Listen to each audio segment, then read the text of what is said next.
નમસ્કાર મિત્રો, આજે આપણે એક એવા ટૂલ વિશે વાત કરવાના છીએ જે ખાસ કરીને શિક્ષકો માટે બનાવવામાં આવ્યું છે. એક એવું શક્તિશાળી અને પાછું બિલકુલ મફત ટૂલ જે FLN રિપોર્ટિંગના કામને ખરેખર ખૂબ જ આસાન બનાવી શકે છે. તો ચાલો ફટાફટ જોઈ લઈએ કે આજે આપણે શું શું જાણવાના છીએ.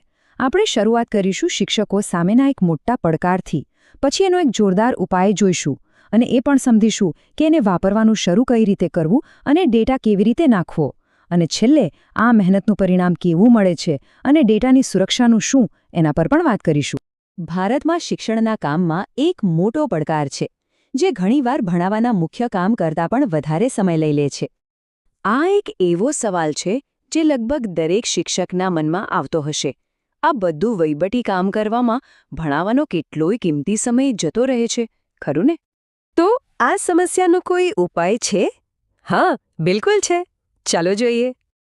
આ છે FLN રિપોર્ટ જનરેટર. અને સૌથી મજાની વાત શું છે ખબર છે? આને બનાવનાર પણ એક શિક્ષક જ છે, મયંક રાઠોડ. એટલે કે એ આપણી સમસ્યાઓને બરાબર સમજે છે. તો આ સોફ્ટવેર કરે છે શું? એકદમ સાદા શબ્દોમાં કહીએ તો આ એક ફ્રી ટૂલ છે જે વિદ્યાર્થીઓના રિપોર્ટ, એમના સર્ટિફિકેટ અને ક્લાસના સારાંશ બનાવવાની આખી પ્રક્રિયાને ઓટોમેટિક કરી દે છે, જેનાથી ઘણો બધો સમય બચી જાય છે. સરસ. તો આને વાપરવાનું શરૂ કઈ રીતે કરું? ચાલો, એનું સેટઅપ અને ડેટા એન્ટ્રી કરવાની બે અલગ અલગ રીતોને સમજી લઈએ. શરૂઆત કરવી તો એકદમ સહેલી છે. બસ આ 3 સિમ્પલ સ્ટેપ્સ છે. પહેલા, લિંક ખોલીને મોબાઈલની હોમ સ્ક્રીન પર એડ કરી લો અથવા કમ્પ્યુટરમાં શોર્ટકટ બનાવી લો.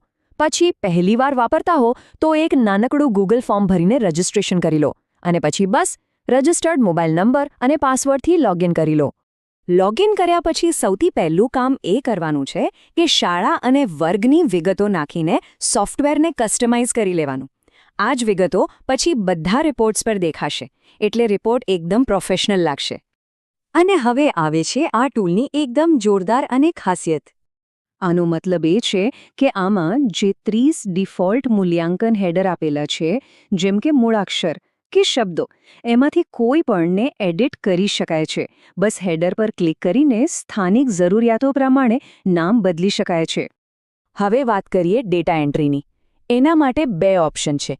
જેમને મોબાઈલથી કામ કરવું ફાવતું હોય એમના માટે છે મેન્યુઅલ એન્ટ્રી, એકદમ સરળ. પ્લસ બાળક ઉમેરો બટન દબાવવાનું અને જો આવડત હોય તો 1 લખવાનું, નહીતર 0 અથવા ખાલી છોડી દેવાનું.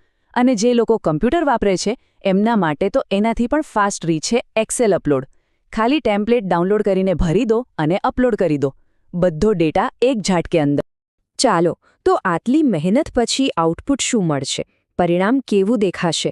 અને સૌથી સારી વાત એ છે કે પરિણામ માટે રાહ નથી જોવી પડતી. બધું તરત જ તૈયાર થઈ જાય છે. દરેક વિદ્યાર્થીના નામની બાજુમાં એક્ટ કોલમ દેખાશે. ત્યાં 3 ઓપ્શન મળશે: સર્ટિફિકેટ, રિપોર્ટ કાર્ડ અને એન્ટ્રી ડિલીટ કરવાનો ઓપ્શન. બસ એક ક્લિક અને કામ પૂરું. એકદમ પ્રોફેશનલ ડોક્યુમેન્ટ તૈયાર. આમાંથી જે રિપોર્ટ કાર્ડ જનરેટ થાય છે એ પણ એકદમ ડિટેલ્ડ હોય છે. વિદ્યાર્થીના ફોટા અને ગ્રેડ્સ સાથે બધું જ આવી જાય છે, જે વાલીઓને બતાવવા માટે ખૂબ જ અસરકારક રહે છે. અને હા, વાર્ષિક રિપોર્ટની ચિંતા તો ભૂલી જ જવાની. બસ મહિનાના ડ્રોપડાઉનમાંથી એન્યુઅલ સિલેક્ટ કરવાનું. એટલે સોફ્ટવેર જાતે જ આખા વર્ષના ડેટાની સરેરાશ કાઢીને વાર્ષિક સારાંશ તૈયાર કરી દેશે. આનાથી સમય કેટલો બચે વિચારો. ઓકે, હવે એક બહુ જ અગત્યની વાત, ડેટા અને એક્સેસની. આ બધો ડેટા જાય છે ક્યાં અને આ ટૂલ મળશે ક્યાંથી? સૌથી પહેલાં તો એ સમજી લઈએ કે બધો ડેટા જે તે ડિવાઇસ પર જ એટલે કે લોકલી સ્ટોર થાય છે, ઓનલાઈન ક્યાંય નહીં. એનો મતલબ કે ડેટા સંપૂર્ણપણે સુરક્ષિત છે. અને હા, એનો બેકઅપ લેવા માટે આખી ફાઇલ ડાઉનલોડ કરી શકાય છે. જો ડિવાઇસ બદલવાનું થાય તો આ જ બેકઅપ ફાઇલથી ડેટા પાછો લાવી શકાય છે. પણ એક વાતનું ખાસ ધ્યાન રાખવું, આમાં એક બધો ડેટા રીસેટ કરો બટન છે.